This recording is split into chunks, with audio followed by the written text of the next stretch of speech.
অনেকেই আজকে তামিম ইকবালকে দালাল দালাল বলে আপনারা চিল্লাচ্ছেন যে তামিম দালাল, সে ক্রিকেট বোর্ড না হয়ে, প্রেসিডেন্ট না হয়ে সে হাল ছাড়বে না।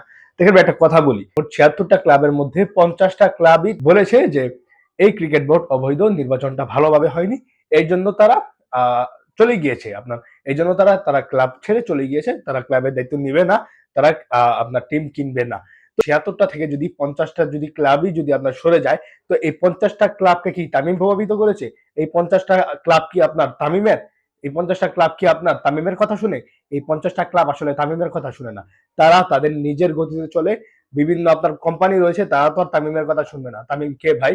তামিম হচ্ছে সাধারণ একজন ক্রিকেটার, তার তো আর ওই পাওয়ারটা নাই। এখন আপনারা সেই সাকিবের সাথে মিলিয়ে বারবারই তামিম ইকবালকে আপনারা অপমান করছেন। আপনারা একবারও বুঝতে পারছেন না এই আমিনুল ইসলাম বুলবুল, আসিফ আকবর, এম নাজমুল এরা কত বড় ক্ষতি করে এই কিছুদিন যাবত তারা চুপ করে বসে রয়েছে।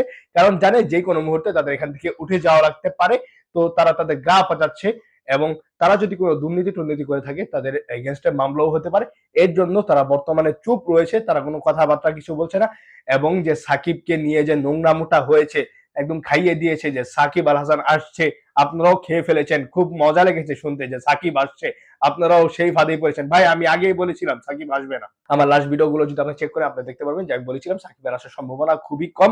কারণ সেখানে রাজনৈতিক কারণ রয়েছে এবং মামলা টামলা অনেক কিছু রয়েছে, এই কারণে সাকিবের আসার সম্ভাবনা খুবই কম। কিন্তু আপনারা তো ওই লেভেলের মানুষই, মানে একটা কথা বলেছে আপনারা সেটা নিয়ে আপনারা পড়ে আছেন। তো এই সাকিবের সাথে মিলিয়ে আপনারা তামিমের মতো লিজেন্ড ক্রিকেটারকে আপনারা গালিগালাজ করছেন, দালাল বলছেন।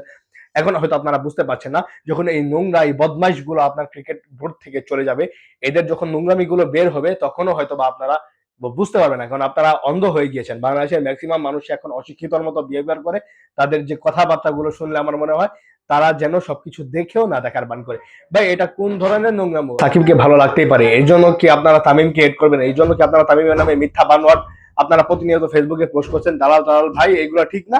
সেও ক্রিকেটার, তামিমও ক্রিকেটার, সাকিবও ক্রিকেটার। দুজনকে সম্মান দিতে হবে, দুজনেই বাংলাদেশের সিনিয়র ক্রিকেটার এবং কিংবদন্তি। তাদেরকে আমাদের সম্মান দিতে শিখতে হবে, এবং কোনটা ভালো কোনটা মন্দ এটা ভালো করে আপনারা চিন্তা ভাবনা করে মন্তব্য করবেন, এবং আপনারা ভালো করে চেক করবেন যে কে ভুল কে সঠিক, এগুলো আপনারা ভালো করে চেক করবেন। ওই আমিনুল ইসলাম বুলবুল ভালো মানুষ দেখে যে সে ক্রিকেট বোর্ডে যে সবাই ভালো হবে, বিষয়টা কিন্তু ওই রকম না। আপনারা হয়তো অনেকেই বুঝে গিয়েছেন।